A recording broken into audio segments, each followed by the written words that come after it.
Hi, Geoff here from GCT Property. Today we're discussing the different types of residential property investment, and is it best to invest in a unit or a house? I think it's a debate that creates a lot of interest and discussion, and I really think that's an individual decision to make, because what works for one investor might not necessarily work for another investor itself. So probably jot down what your requirements are, what you're looking to achieve from the investment property, and then the decision should be based around there. So for example, if we're looking in a residential area, it's obviously going to be a house there where there's a demand for those type of properties, families, and the criteria that you're looking for will be different. Or if you're looking to invest in a unit, it's generally in a city close to the work, and it's a different type of property altogether, and probably a different type of tenant as well. So very, very specific about what your target market is.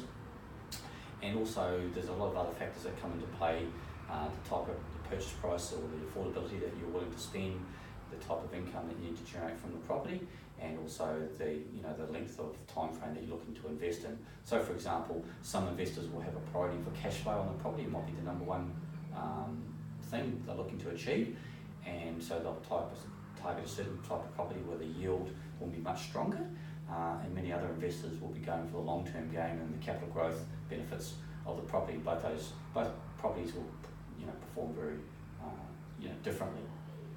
It also depends on the market where we're looking to invest in. So obviously if it's in a city area that we're looking to invest in, and we might be buying that property to live in one day, it would be a lifestyle decision, and or it could be investing for capital growth, where it could be a residential type of property. So on that topic, what's the benefits of investing in a unit? Well, there are some. Quite often the cash flow will be quite strong.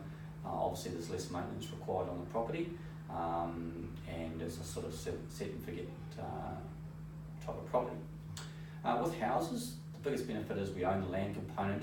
We don't generally have any body corporates or restrictions, as long as they meet the council requirements. So we've got more flexibility what we can do with the property. And generally in the long term, a general statement is capital growth occurs on the property when the land value increases, or the land component. And obviously with a house, you've got a bigger land component. So where there's scarcity, that's when you'll get value increase. So as a general rule, I prefer houses because of the capital growth factor. And you can do more with the property. You don't have as many restrictions. With units, you're generally looking to target close to the city centres, and they can have a factor where there's a lot of other development that can go in this future, which will increase the amount of units or for sale or for rent in the area, which can affect prices and rental incomes. So always think of the big picture, always a bit of a plan of attack, and always jot down a property list of pros and cons, and also be very aware of the actual true net cash flow of that property. So quite often when properties are advertised for investment purposes, they are advertised what they call a yield, or which is the income from the property. But just be very aware whether that's the gross yield or the net yield. Much like your own income, it's not the gross salary that you get put into your bank account each week, it's the actual net income. So just be aware of those two very different figures, and use that in part of your analysis and your due diligence. So thanks for watching. I hope everyone's got some value. I'd love to hear some feedback and some comments on what your preference is, and enjoy the rest of your day. Thank you.